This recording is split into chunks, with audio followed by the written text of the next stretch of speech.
Welcome to Gardener's World. The sun is shining. It's the most glorious October day. And I'm starting to harvest one of my favourite vegetables of the season. This is chicory. It's a radicchio called Rosso di Treviso. And it has long, pointed leaves as opposed to the more common round radicchio. And they all share the common characteristic of having these red, beautiful leaves and a bitter edge to them. And the key to growing them and to eating and cooking them is to not let the bitterness outweigh the sweetness that is also in the leaf. That has got quite a lot of green on it, so it's going to be bitter and not very nice to eat. But once you get inside, where it's been blanched by the outer leaves, and you get pure white stems, that will be delicious. And you can eat it raw in a salad, you can cook it, you can eat it however you like, and it will stand any amount of bad weather. So I'll still be cutting it and eating this, and it'll be regrowing right through the winter months. But for the moment, it's autumn, and let's celebrate it. Coming up on today's programme, Carol revels in the glorious autumnal colours at Hidcote Gardens. There are so many wonderful plants, all dressed up in gold, oranges, russets and reds. Adam meets a truly inspirational young gardener. He helps plants grow by moving them on a little cart towards the sun. I just wanted to do something that would improve gardening, because that's what I love doing. And I shall be planting some crab apples into my new paradise garden. And although it's a lovely day today, I know that there is going to be some harsh weather ahead, so I shall be preparing the garden to take whatever winter can throw at it.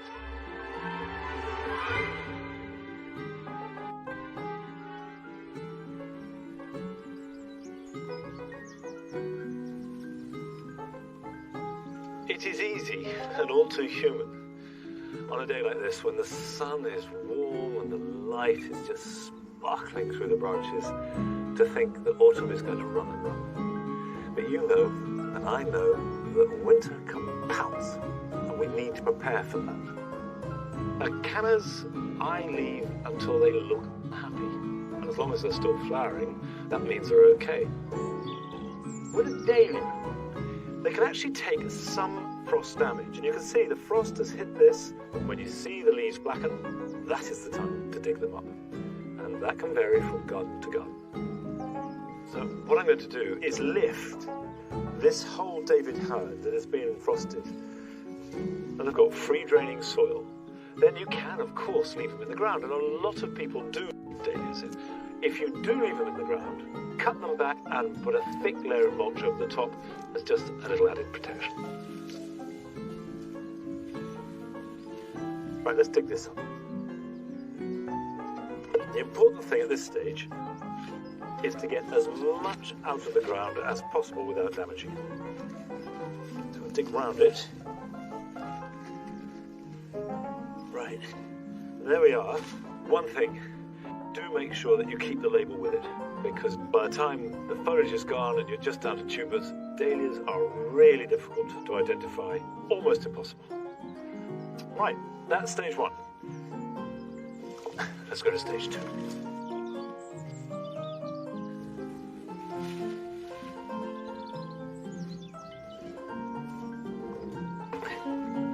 Now, the first thing to do is just tidy up the top growth. You need to leave about somewhere between 3 and 6 inches. Okay, the idea is to get as much soil off as possible. Just tease the soil off. And the reason why it's coming off is twofold. On the one hand, there may well be the odd slug in there, which will quietly feast on the tubers all winter long. And on the other, there could be a little bit of disease or virus that's soil-borne, which we don't want to put into storage. Okay, it's a good solid block of tuber. I mean, that's really encouraging. Okay, now I'm going to wash these.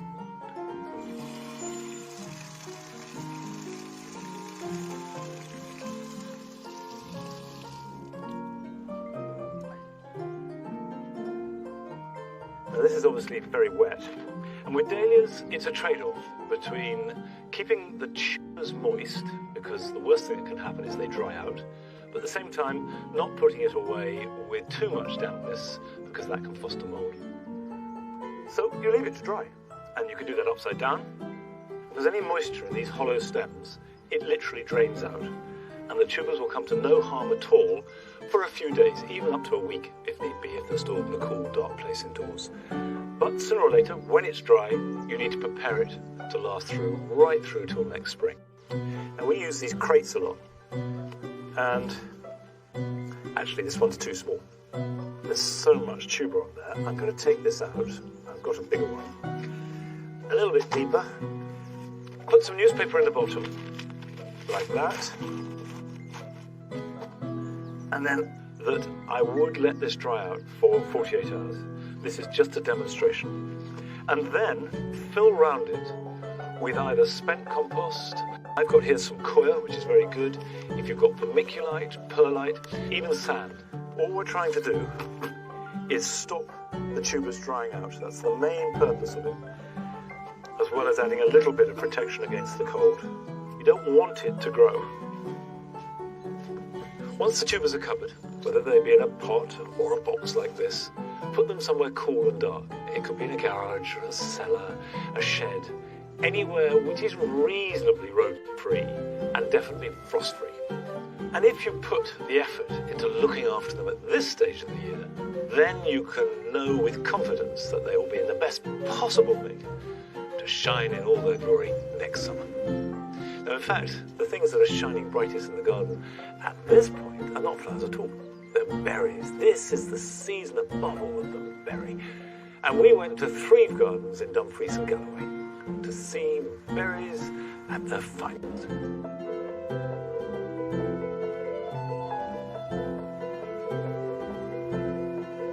I love the winter berries for the colour, the shape, the intensity. Walking around the garden in the winter time really pulls you around the garden. When you see one cluster of berries, it makes you want to walk to another one. The vibrant colours lighten up the dark areas and the dark evenings. Berries really is just a seed pod that's grown on the tree. There is a fleshy protection which really protects the seed. Also, the colour of the berry helps to attract different wildlife to help distribute them round the garden. The blackbirds and thrushes, we've field fairs we've even seen in. We've even seen squirrels coming up to investigate and try them out at different areas. And when they drop to the ground, we've seen little field mice coming in and eating away at them. So that they give a bounty of food to lots of different wildlife within the garden. Toniasters are a magnificent plant for the garden, underrated in our gardens. The vibrance of the berries at this time of year is magnificent. This is Cotoneaster hybridus pendulus, and it says in its name, pendulus. It's grown gracefully back down in a lovely dome aspect. It's a mature variety, so it's not overpowering, but holds a lovely shape within the garden. The berries are a bright racing car red, really shiny, lots of huge clusters. In a few weeks' time, the leaves will change to a lovely orange-red right through. We also have damarai, which is a great one for going over rocks, over walls, or anything over the ground to hide an old stump in the garden. The plant itself's got a habitat of just spreading continually, long branches going along the ground. The berries on it are really red, but not as heavy clusters, but more abundance throughout.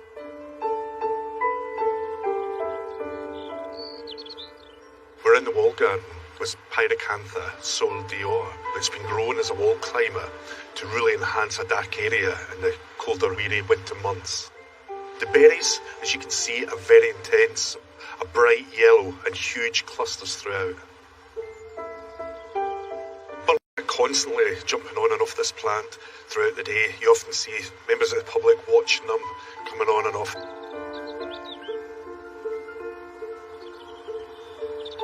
I'm most passionate about hollies. They range from the variegation to the colours of the berries, to the heights, the shapes, the compactness, to the spreading ones, even ones without any leaves in particular. The yellow and the red brightness, intensity of the berries at this of year really brings them into their best to showcase in the garden.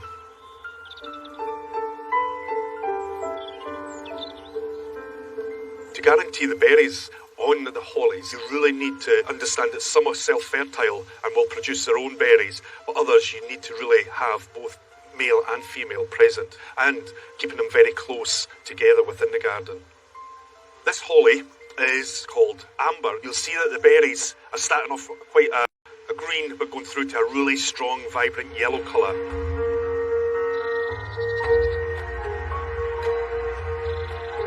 The variety called Crenata marizii. It's really an interesting holly. I like it because its arrangement of leaves are in whorls, with its little black berries significant at this time of year. And it's quite compact, and it's a dwarf holly, not big overpowering for a smaller garden.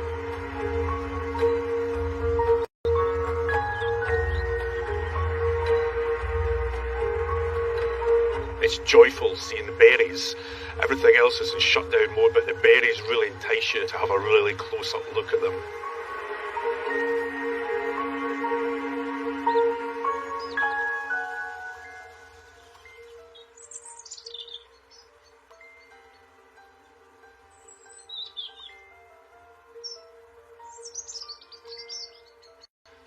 I think my favourite berries at this time of year are the rose hips.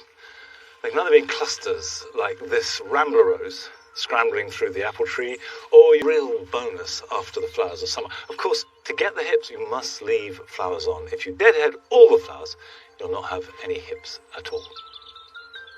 Did you know that aubergines, avocados, oranges and lemons, grapes, tomatoes are all berries? Whereas berries, raspberries and strawberries are technically not berries at all. They're clusters of fruitlets to make up a fruit. Confusing, isn't it? Where's your ball? Look! Pick it up.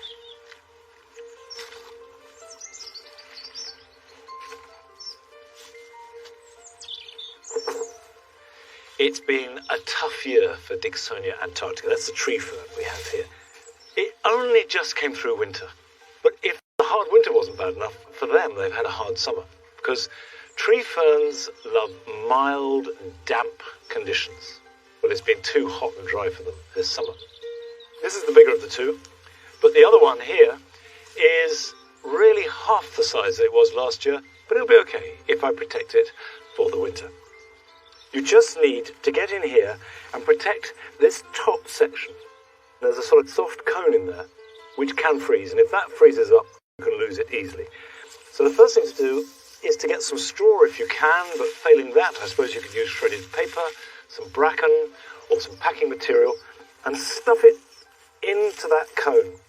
You may have to change that if it's very wet, because if it gets sodden and then freezes, then you get a block of ice in there, which can be no good, but that's what we're trying to avoid. And then tie the leaves up, and these are going to be cut off next spring. And then the area we really need to protect with tree ferns is from there to there. This is the vulnerable spot. So the best thing to do is to get some really good thick fleece and wrap it round and tie that on. And then what I'm going to do is hide it, because I think this looks really ugly. Looks like a bandage in the garden. So I've got an old sack. I'm going to wrap that round just for decorum.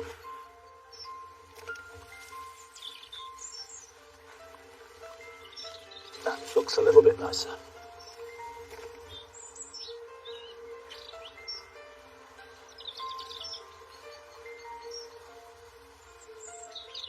Well, that is pretty well protected from winter.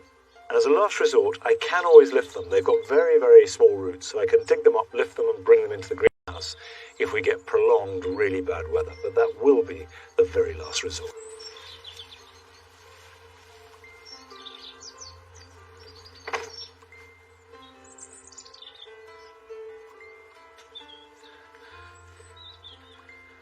The Paradise Garden has come along since you last saw it. It's starting to look more like a garden and less like a building site, but you can now see the symmetric space of 4 beds around a water feature in the middle. We've got pots with these key fruits in it, the olives and the citrus.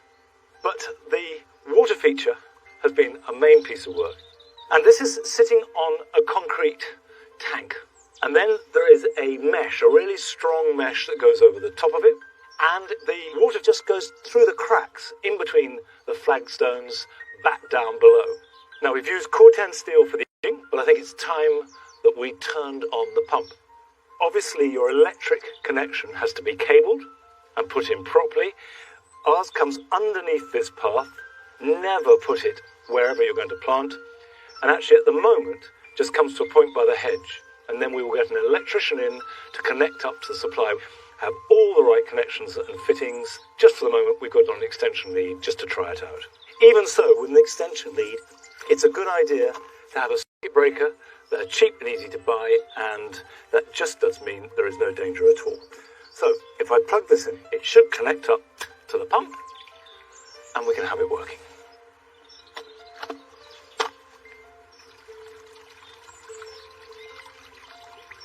I have deliberately set the pump very low. I just want a gentle bubble of water to make a burbling sound. Water in paradise gardens is a symbol of life, but it is never meant to be overly dramatic. The sound should tinkle rather than splash. What we want to create is a sense of calm and peace. Now, last summer at Gardeners'World Live, in one of the talks that I give, I was asked a really good question by somebody who clearly was a good and interested gardener. I gave the best answer I could. And what made it extra special was that that questioner turned out to be just 9 years old. We were intrigued by this. So Adam went to meet Arthur and his family in their own garden.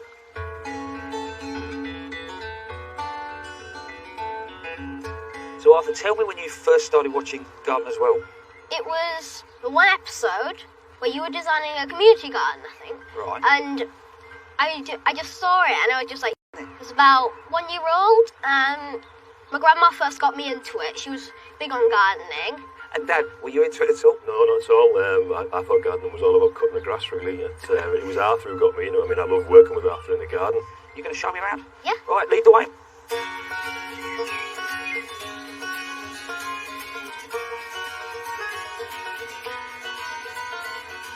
You look like you love fruit trees. Are you going to tell me a little bit about these? Yeah, so I've got the crab apple here. Yeah.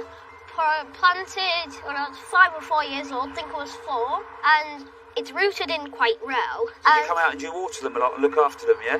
Only if they look like they need it. If they don't need it, I don't want to, because I don't want to overwater them. No. And these two up here, what are these two? Well, they're both plums. This is a green gauge plum. Yeah.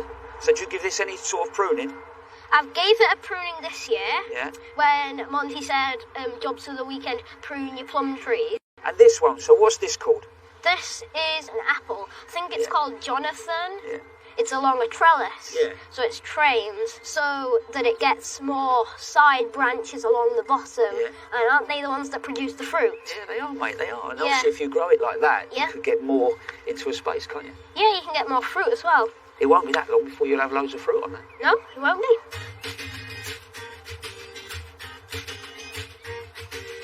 Not only has Arthur got amazing horticultural knowledge, he's developed a cracking invention to make our lives easier in the garden. It helps plants grow by moving them on a little cart towards the sun. I just wanted to do something that would improve gardening, because that's what I love doing.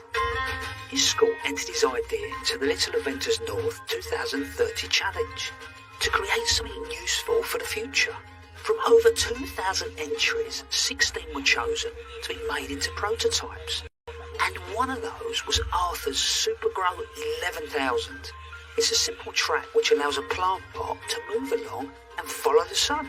So if it was in a garden, there would be solar panels along it. Yeah. And whatever part gets the most sun, the plant pot will be attracted to on a little rail, and then the flower would follow it. Wow, so in a sense what you're saying is there would be sensors on there that move the plant out to give it the right amount of sun. Yeah, and the right then amount move of it back shade. into shelter when it was needed. Yeah, so it'll grow much faster.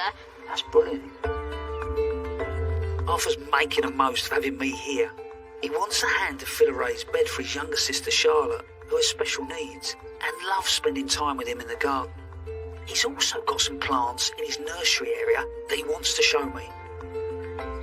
This is where I like propagate and experiment. I've experimented with, can you do cuttings with live Plants that you've got here. Yeah, got a little blueberry plant here. Yeah, got yeah. one blueberry on it. Yeah, you have, haven't you? You've got Yeah. one little blueberry. We went to the shop especially Yeah. to buy some ericaceous compost, which it's in right now. Exactly, so they like those more acid conditions. Yeah, they do. Why have you planted this one like this? Because my sister has a disability and she'll really like the sensory of it. With you can just feel that grass and the pungent sense of the lavender. It's sort of taken over the thing. Yeah, It exactly. looks like a guy with a weird hairdo. Arthur's asked me to help him pick out some more plants for his new sensory bed. So we've come to the local garden centre to choose plants that his sister Charlotte would love to touch and smell. Put your hand to the fuel, it's fantastic, doesn't it? I mean, that's quite nice, isn't it? Yeah, it is. You like Got that beautiful variegated colour. Yeah. And actually, this little one here, look how tactile that is. Do that, and now smell your hands. Oh wow, that is Do nice. you know what that's for? Chamomile? Isn't it good for making tea? It is. With the plants chosen, Arthur and I have got some work to do. What is it that you really love about gardening? Well, it's so satisfying to do it. It is. And also it teaches you that things need looking after. Things need Yeah, it caring does. for, don't they? See, I left that tree there and didn't do anything with it. It would die. You gotta care for stuff. It's fantastic, isn't it? This has got good fibrous roots. Hasn't it? Look at that. So when you grow up then, you think you do it as a living? Yeah. Yeah? I wanna get other people into it. Because it's good to do gardening. It is good to do gardening. And maybe when I'm really old, Yeah. you know, you could come and help me. What do you reckon? Yeah, that'll be great. Come on. Now it's time to see what Arthur's sister Charlotte thinks to a new raised bed. You've done a great job, guys. Oh, you like the touchy one? Yeah? The grass. Isn't that cool? Judging by Charlotte's reaction, I'd say she loves it. Oh, that's cool. That's it. Is it good? Oh, is he going to have a feel of it? You want me to have a feel of it? It's cool. Yeah. Are you going to try? It's very good. Yeah. Oh, it's cool, isn't it? All the way over. Yeah, is this a smelly one too? Yeah, fennel, yeah. it is. Yeah. It's obvious Arthur gets so much from creating a garden that all his family can enjoy. What do you think of your sensory garden? Can you choose a sign to tell me what you think of it? I think it's good. It's all about.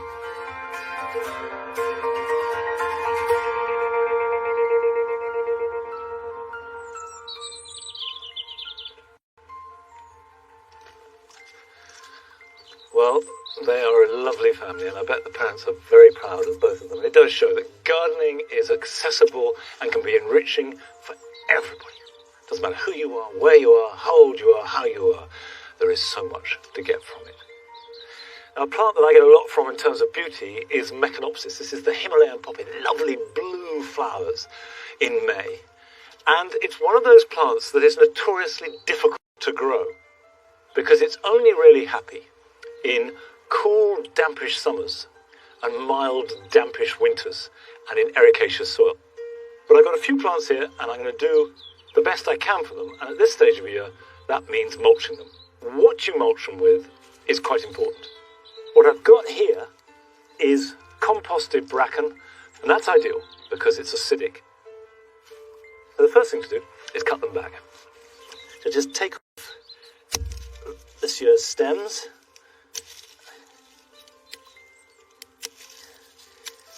Move any competing plants that I don't want in there. And then when you're mulching like this, the mulch wants to be generous. A layer that is sort of 4 to 6 inches deep is ideal. Because what that's going to do is, A, keep the moisture in, and B, be a really good insulating layer just to keep the plants cosy over winter. And it will, of course, work into the soil by next spring. Now, still to come, we go to Shropshire to meet Wade Muggleton, the man that is slightly obsessed by apples. So this apple tree has 7 different apples growing on the same tree. And whole orchard on one tree. What more could you want? But first, we join Nick, who visits a family-run nursery in Worcestershire in search of the perfect tree for a small garden.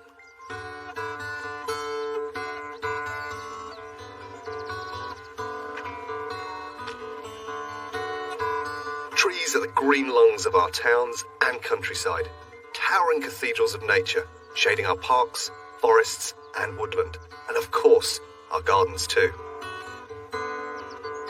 There are lots of reasons to add trees into our gardens. They provide privacy, year-round interest, fantastic home for wildlife, but perhaps most importantly, they provide an incredible majesty to our gardens. But lots of people are worried about planting them. They fear that roots will penetrate the foundation plants from growing. But I believe if you select the right compact cultivars, it's possible to have a tree in a garden of any size. It's a bit like swapping a majestic cathedral for a much more modest spire. I've come to meet Stephanie Dunn-James. She knows her stuff when it comes to trees. She's 4th generation of a family of tree growers. I was fully immersed from an early age, and yeah, some might say it's probably in my blood. So what do trees mean to you as part of your life? I just think they're just so important in a garden and landscape setting. You know, they're so good for the environment. They give back with fruit, with flower. One of my favourites has to be Malus aros, which is a crabapple. As you can see, it's got beautiful glossy purple leaves, and these really are like this all the way through the summer. It's got lovely spring flower, pink, very pink spring flower. Also crabapples in the autumn. It's a tree that really is great for all seasons.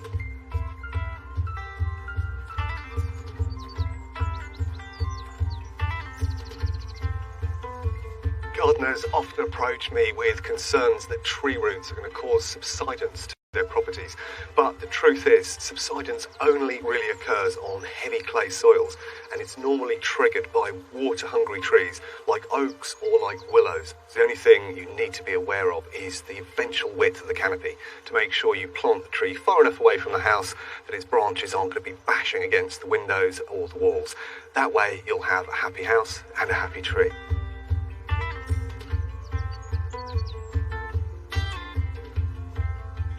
Sorbus or mountain ash might not be the first tree you think about when you're planting up a small garden, but they really are perfect for petite plants. Now, they start the season with these delicate pinnate leaves, and they look great. And the best thing about them is that they cast a dappled shade. Now, as you come into late spring and early summer, they produce beautiful pendulous clusters of white flowers, which eventually turn into fantastic berries. And across the cultivars, there are an incredible range of colours available. Pinks, whites, oranges, yellows, and a particular favourite of mine is this, which is Sorbus Pink Charm. And you can see these berries have got an almost luminous glow to them. Now, they're here in autumn, but they'll go well on into the winter as well before the birds eventually take them. And one thing that makes this Sorbus such a good small garden tree is that it starts out columnar, it'll eventually open out, but it only ever gets to 3 metres high. Now, on top of that, it's virtually free of pest and disease. So for small gardens, you'd have to go a long way to beat this particular Sorbus. A fantastic tree for bringing colour to the garden in autumn is Cercis canadensis forest pansy. It makes a really attractive small specimen tree of about 3 metres and is often clothed with foliage all the way to the ground. And it's the foliage that makes it special. If you're thinking about introducing a tree into your garden this time of year, it's the perfect moment to do it. In fact, all the way through autumn, winter and into early spring. There are 2 approaches you can take. Through that cold period over winter, you can get hold of bare root trees, which are much cheaper. But if you're planting at other times of year, then you can use containerised trees. They're available all year round. key thing with those is to make sure you water, water, water to ensure they establish well. Beech or birch can make fantastic small garden trees, and this is a great example. This is Betula Yos, and what you're seeing is essentially the full-grown tree, and it only goes up to about 4 metres high. And what makes it special, like all of the birches, of course, it has this beautiful glowing white bark. And the way to really show that off is to have plenty of underplanting, which highlights those tones, and then evergreens behind will really make those colours pop out in winter. Talking bark, this tree behind me is Prunus cerula, and it has some of the best bark you could possibly introduce to your garden. It looks especially stunning when it's peeling away and it's backlit. No matter what time of year, it looks spectacular in your garden. Trees are such a fundamental part of our landscape, but they're not restricted to the vast specimens you see in public parks and big gardens. There's a host of small, compact trees that can deliver interest 365 days a year in the tiniest of spaces and bring life to your garden.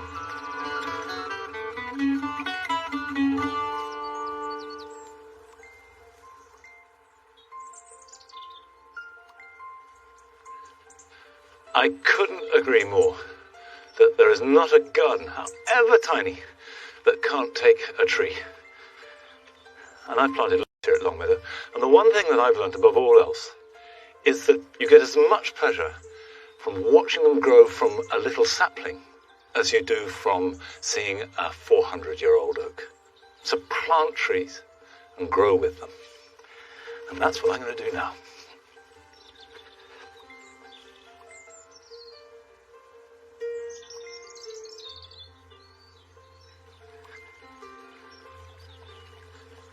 I'm actually going to plant 4 trees here in the Paradise Garden.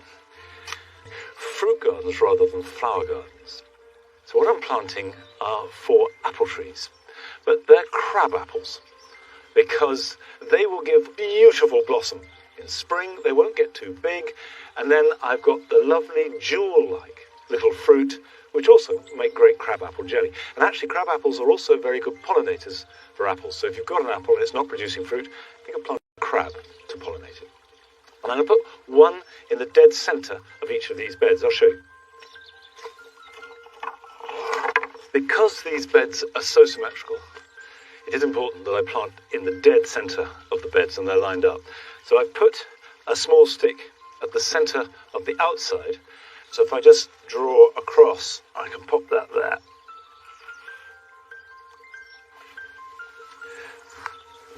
X marks the spot. So let's get the first one in. Now the board is to cut compaction to a minimum. I've gone to a lot of trouble to prepare the beds. It's crazy to walk all over them. Now I've chosen a variety called Everest. Everest is a glorious crab. It has fantastic white flowers that open out from pink buds and then golden fruit that stay on the tree for a long time, and the birds love them too. We've gone to quite a lot of trouble to choose 4 identical plants in height and shape. I just want to keep the symmetry and the balance.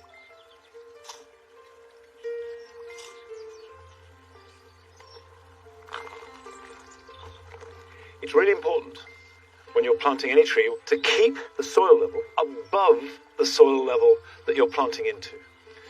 There's a temptation to plant it in a saucer, and actually that can only do harm. If it gets too wet, that's really bad news.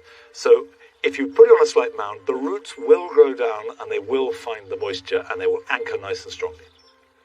If you're planting in open ground, it's generally better to stake a tree at 45 degrees into the prevailing wind. But clearly in a border, that's no good at all. A, it will look horrible, and B, get in the way. So I'm going to plant it upright, and I want it quite close to the tree.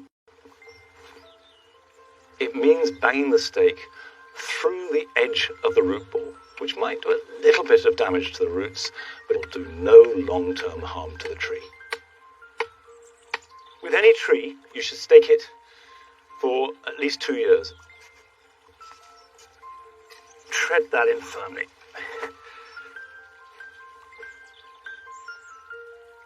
Tree ties are designed to go round the stake without moving too much.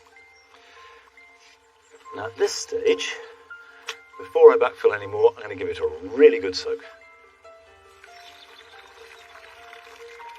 Let that soak in thoroughly, and then backfill the soil, and then give it a good mulch. It is important because the mulching will do three things. It will stop competition from weeds, it will keep the moisture in, and it will feed into the soil and feed those small roots near the surface. Think of an area 1 metre in diameter around the tree, mulched about that thick. It's a really generous mulch. And this adds to my collection of apples. I've got over 50 now of various kinds. But I have to say that pales into insignificance compared to Wade Muggleton. So we went to South Shropshire to see him and his apples. It's said that millions saw the apple fall, but Newton was the one who asked why. We've got a lot of animals. We've got 8 longhorn cattle, 7 chickens, guinea pigs. But I suppose my passion really is the apples. I've got a collection of 102 varieties. There are 30 here in the garden and another 72 in my orchard up the road. So most of the varieties we've got here are heritage varieties. So we've got apples that cook well, apples for eating, apples for juicing. But virtually all my collection you would never see in the shops. Modern apples tend to be much of a muchness in that they're very sweet and they're very juicy. And people have been conditioned these days to eat these crisp, sweet apples, whereas historically there would have been a huge range of flavours and textures and all sorts of characteristics. Well, I often get asked by people what I would recommend, and I always say, well, I can't really answer that because I don't know what you would like. So what you really need to do is try as many apples as you possibly can, find the one that you really like, and then go and source it as a tree from a specialist fruit tree nursery. See, I could mention a few of them, but the local ones, but they're very obscure. People won't have heard of them, the ones that... Yeah. So do you want me to mention more mainstream common things like Bramley in Newton Wonder as opposed to Lord Hindlip or something that no one will ever have heard of because it's a very obscure local apple? My favourite apple here in the garden is probably May Queen. It is, it's that one right there in the middle. This is May Queen, a variety which a chap in the 20s, Bunyard, who wrote a fruit manual, said he couldn't believe it wasn't more popular because it's the perfect garden tree. It's a very reliable cropper, so it's only grown that much this year, so you don't have to prune it and fight the pruning, and it has a really nice crisp taste. A great example of a heritage apple is Pitmaston pineapple, because they're small, yellow and spotty. Pitmaston pineapple, for children, it's quite small. Children often only eat half an apple. But you'll never see it in the shops because it doesn't have the visual appeal. The rarest apple I've probably got is something called Jones's Seedling, which you won't find in any book by that name. But it was grown around the Tenbury Wells area, probably around the time of the Second World War. We found one ancient surviving tree that we took graftwood from, and we've not found any others. So that's probably the rarest apple in my collection. Well, an apple is ripe when it comes away from the tree easily, when you can lift it and it comes away in your hand and you don't have to twist or pull at it. Also, if you cut an apple in half and the pips are the colour of dark chocolate, that is a good indication that they're fully ripe. Historically, it would have been really important to grow some keeping varieties that you could store down through the winter. Some apples were grown specifically for their keeping quality. Something like Scotch Bridget, which is a very dry apple, will keep through till Easter. The general rule is the ones that stay on the tree into November are the ones that will keep. I store mine in old mushroom boxes. I don't wrap them up in newspaper because you can't see what's going on if they're wrapped up. It's essential that they are perfect specimens. Anything with a scratch or a bruise is not going to keep and will just deteriorate quickly. And when you put them in the trays, they mustn't touch each other because if one does go bad, it will quickly spread to the others. If you plant the pip out of an apple, it will grow into an apple tree and it will produce apples, but those apples will be different from the apple that the pips came out of, and that's because they'll be a cross.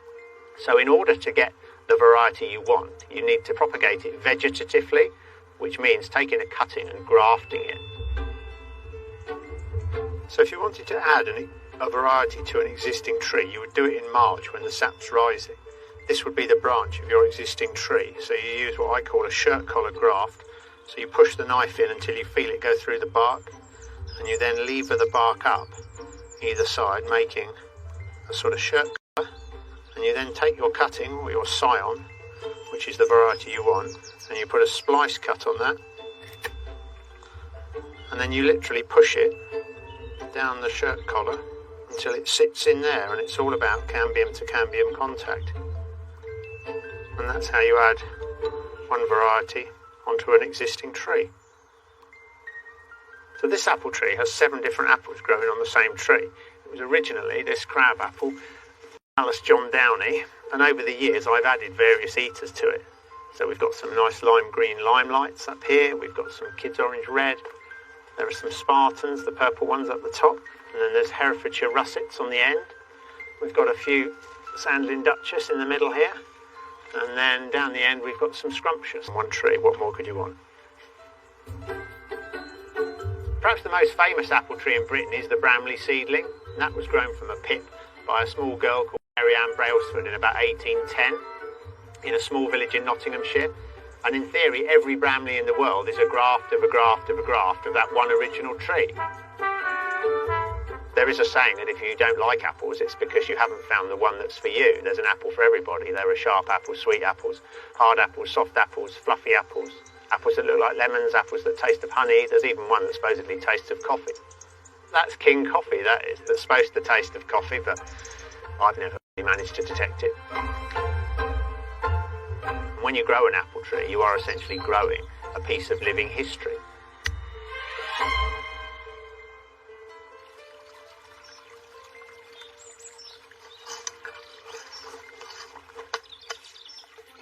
It is always inspiring to see someone who has a real passion for their subject. And you can grow 2, 3, 4 different kinds of apple, however small your garden.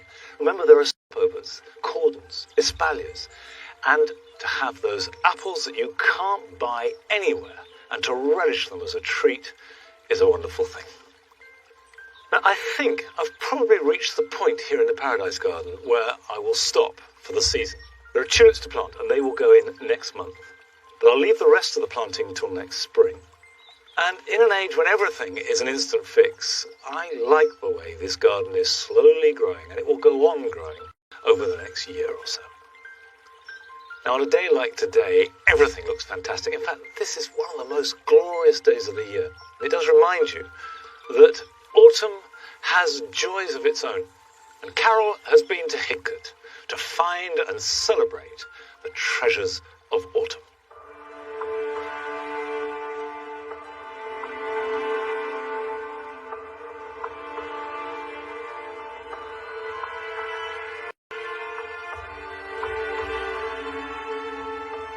The showy blooms of summer may have disappeared, but this time of year has its own colour to offer. There are so many wonderful plants, all dressed up in gold, oranges, russets and reds. The autumn garden party is in full swing. It's a glorious time to be in the garden.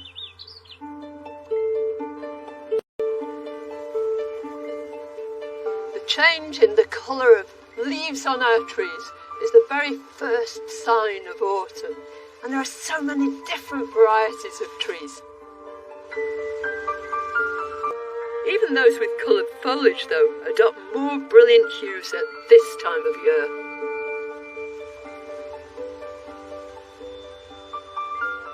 Well, the trees are glorious, but perhaps it's this plant that produces the most pyrotechnic display of the whole of autumn. And it's a vine. It's Vitis cognitii, and it's surely one of the most rapacious plants ever. It'll climb way up into the trees, all along fences, hedges. Nothing stops it. If you're growing it in a small garden, then you really have to train it well. But what it's renowned for is this colour. Normally, most leaves are green. This vine still has some green leaves, and that's chlorophyll that's produced within the leaf, which feeds the plant. But as temperatures plummet and day length shortens, that chlorophyll is reabsorbed into the plant. And as it is, the colours that were underneath it within the leaves, these yellows, russets, oranges and reds, is exposed. And that's what gives us this glorious autumn colour.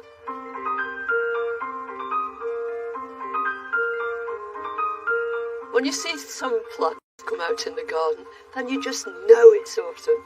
And probably the most typical is the Michaelmas daisy. These great huge clouds of flowers that just flower with free abandon everywhere. This is Ceratostigma wilmotianum. It's just a green presence all the way through the summer, but then, when autumn arrives, the fireworks really begin. You get these brilliant blue flowers accompanied by red, orange, amber, russet leaves. What a glorious concoction.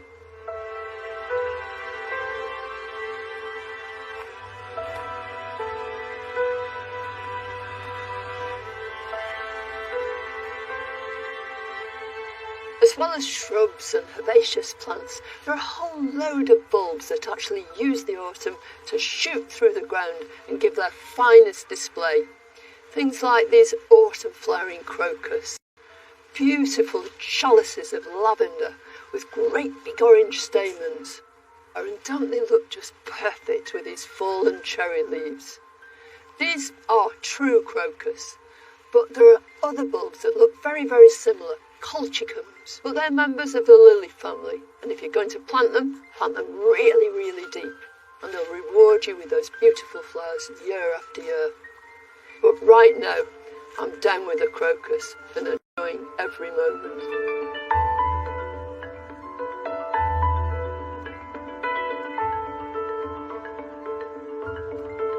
Borders at Hidcote that are in their autumn glory too.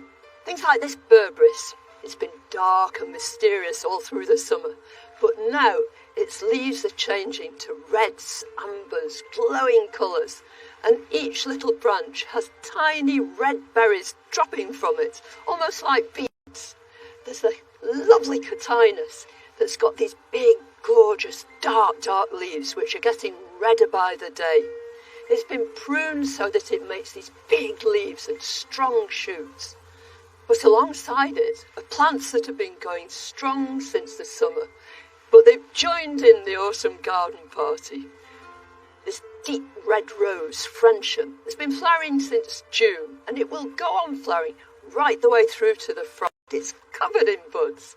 And this is an idea that anybody can try in their own garden. You don't need these huge, huge borders to put summer flowering stuff which continues to flower into the autumn, alongside things which are renowned for being at their best in this season.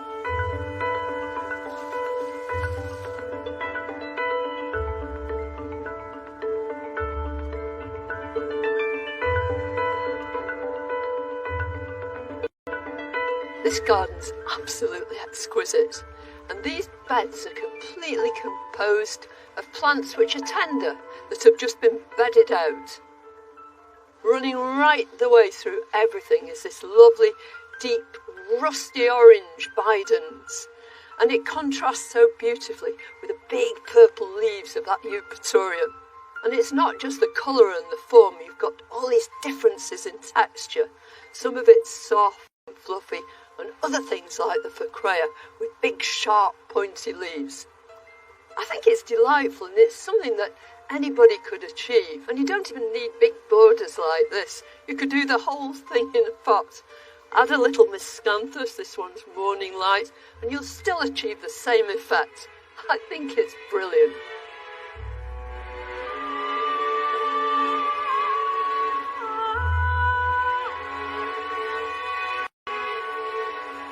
If we choose our plants carefully, autumn can become the very zenith of the year. We can fill our gardens with plants with brilliant hues and textures that shine out as everything else starts to mellow and fade.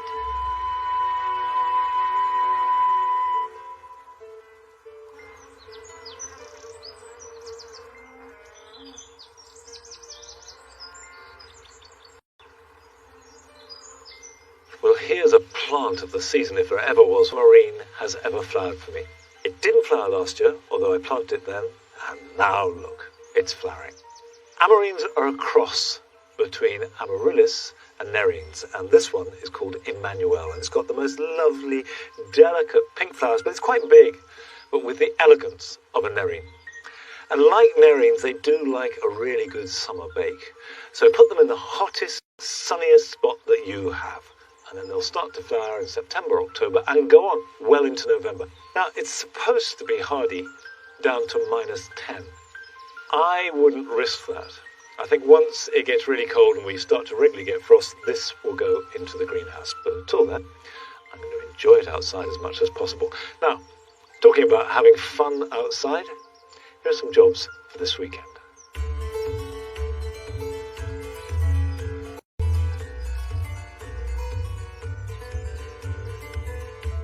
If you sow a few peas in pots now, you can get an early harvest next summer.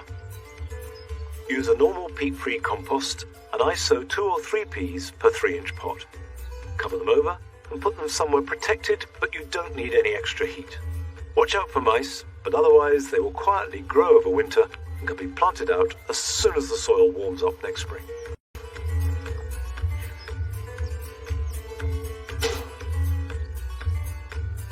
Tender plants, like my eucomis that are grown in pots, should be brought in under cover before there is any risk of frost damage. Put them somewhere frost-free, like a greenhouse, cold frame or conservatory, and keep them pretty dry over winter.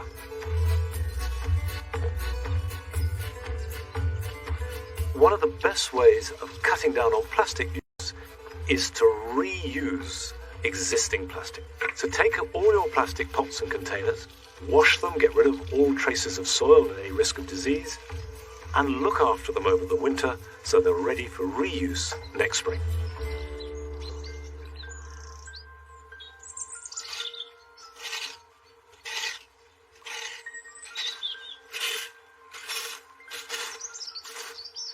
Well, the job that isn't just for this weekend, that will go on for the next 6 weeks or so, is gathering leaves. And at Longmeadow, we do that not as a tidying process, but as a harvest. Because leaves make leaf mould. And you can't buy leaf mould, I don't quite know why, but you can't. And it breaks down rather differently to compost, and you get this lovely, light, fluffy material, which is not so nutritious, but you can use it as a superb mulch or soil conditioner anywhere.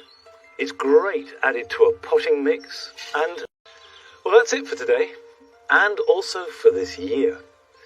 But I'm glad the sun has shone for us. And of course, it's not the end of the gardening year. There's still lots to do. And I hope you have a really good winter. And I'll see you back here at Longmeadow next spring. Till then, bye-bye. You get bored of being up there, did you? Oh dear. You were very good. Good girl. What a lovely sunny day to end on. Now, if you love getting out in the great outdoors, why not organise your own Countryfile Ramble for Children in Need? Go to bbc.co.uk/Pudsey to